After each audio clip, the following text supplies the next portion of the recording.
আল্লাহর হাবিবের রওজা শরীফ দেখে আমি সহ্য করতে পারি না রে আবু বকর, বিদায় দাও, আমি চলে যাব।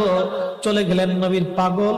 সিরিয়া দামেস্কে যাওয়ার পরে কিছুদিন পরে নবীজি স্বপ্ন দেখায়, কিরে বেলাল, এটা কেমন জুলুম, কতদিন হলো তোমার কণ্ঠের আজান শুনি না। বেলাল রে, তোর কি মন চায় না আমি নবীর জিয়ারতে আসতে?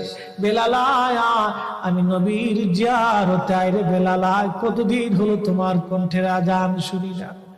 স্বপ্ন যখন নবীজি দেখাইছে, এ মুসলমান, হযরতে বেলাল সুদূর সিরিয়ার দামেস্ক থেকে পাগলের মতো দৌড়াইলেন, পাগলের মতো ছুটে আসলেন।